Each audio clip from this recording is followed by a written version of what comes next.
Hello student, आप सभी का स्वागत है इस चैनल पे। इस वीडियो में हम छत्तीसगढ़ माध्यमिक शिक्षक मंडल रायपुर द्वारा शैक्षणिक सत्र 2021-22 अक्टूबर माह में जारी किए गए असाइनमेंट नंबर 3 लेकर आए हैं। यह आपके कक्षा 10वीं और विषय विज्ञान का असाइनमेंट है।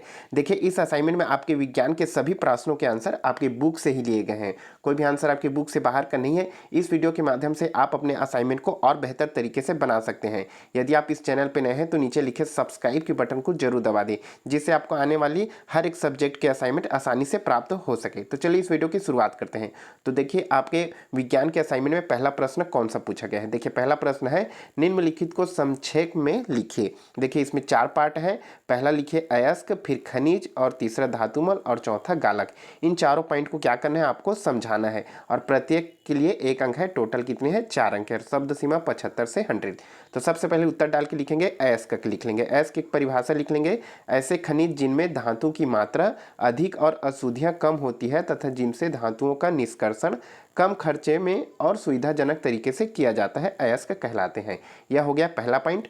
अब लिखते हैं दूसरा पॉइंट को। दूसरा पॉइंट क्या है, खनिज। खनिज के बारे में इस पॉइंट को लिख लेंगे आप अच्छे से, सभी लाइन को साफ और सुथरे हैंडराइटिंग से लिख लेंगे। यह हो जाएगा आपके खनिज का पॉइंट। अब तीसरा पॉइंट है धातुमल। धातुमल क्या होता है, तो इसको लिख लेंगे गालक सिलिका से क्रिया कर। इन सभी लाइन को लिख लेंगे। ये हो जाएगा आपके धातुमल की परिभाषा। ये देखिए, रासायनिक समीकरण को जरूर लिखेंगे। अब नेक्स्ट पॉइंट में आते हैं, पॉइंट नंबर 4 क्या है, गालक। गालक क्या है, तो इसको लिख लेंगे अभिक्रिया में बनने वाला अनबुझा चूना। इन सभी लाइन को लिख लेंगे, ये हो जाएगा गालक। तो इस प्रकार के आपके पहला प्रश्न कंप्लीट। अब आते हैं क्वेश्चन नंबर सेकंड में। सेकंड में देखिए क्या बोला गया है, हेमेटाइट से लोहे के निष्कर्षण को निम्नलिखित पदों के आधार पर समझाइए। कितने पद के आधार पर समझाने के लिए बोला गया है, 3। पहले में क्या है, अयस्क का सांद्रण। दूसरे पॉइंट में ऑक्साइड का धातु में अपचयन। और तीसरे पॉइंट पे है वात्या भट्टी का नामांकित चित्र। टोटल ये आपके 4 अंक का है। ओके, तो सबसे पहले लिख लेंगे उत्तर।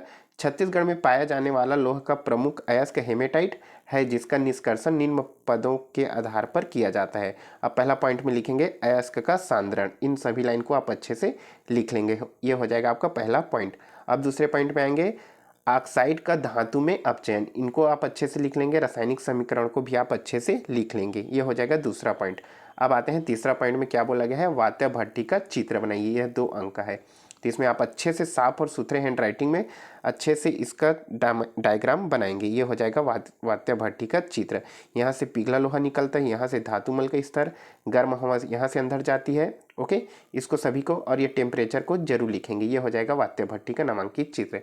यह हो गया आपका क्वेश्चन 2 कंप्लीट। अब आते हैं क्वेश्चन नंबर 3 में।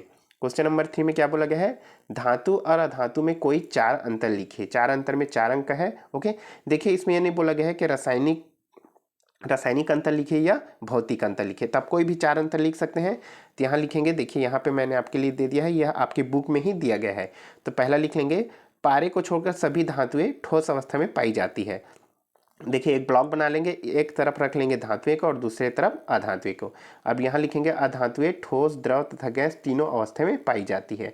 इस प्रकार ये चारों पॉइंट को आप अच्छे से लिख लेंगे। यहाँ एक पॉइंट और एक्स्ट्रा लिख दिया गया है, आप चाहे तो एक पॉइंट को आप अपने सुरक्षा के लिए एक्स्ट्रा लिख सकते हैं। चलिए देखते हैं next point, next question, question number 4। Question number 4 में क्या बोला गया है, जब 2 समतल दर्पण एक दूसरे से समकोण पर स्थित हो तो उसके सम्मुख रखी किसी वस्तु के बनने वाले प्रतिबिंबों की संख्या चित्र सहित बनाइए बोला गया है। तो देख लेंगे, यह आपकी बुक में ही दिया गया है। ये क्या हो गया, 2 समतल दर्पण हो गए। ओके, ये समकोण पर स्थित है। सबसे पहले डायग्राम को बना लेंगे। टोटल 3 अंक है। ये एक दर्पण हो गए और ये सेकेंड दर्पण हो गया, और इनके बीच में क्या रखी है, एक वस्तु रखी है। अब इसको लिखेंगे। अब नेक्स्ट पॉइंट को लिख लेंगे, दर्पण 1 द्वारा वस्तु O का प्रतिबिंब O1 पर बनता है, इसी प्रकार दर्पण 2 द्वारा वस्तु O का प्रतिबिंब O2 पर बनता है। इस प्रकार इन सभी लाइन को आप क्या करेंगे, लिख लेंगे। उसके बाद निकालेंगे, आप अवलोकन से पाएंगे कि प्रतिबिंब की संख्या इस पर निर्भर करेगी कि दोनों समतल दर्पणों के बीच का कोण कितना है।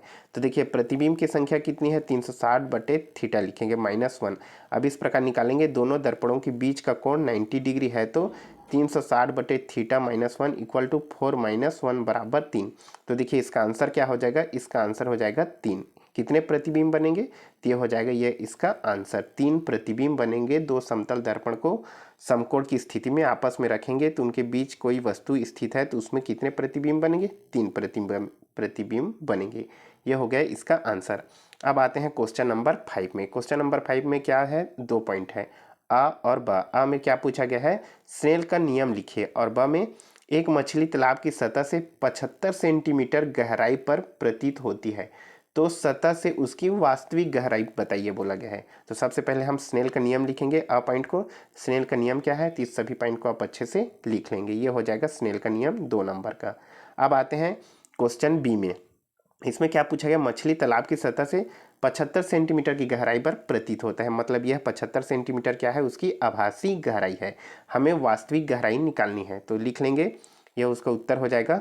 वायु के सापेक्ष जल का अपवर्तनांक कितना होता है? तो 4/3 होता है।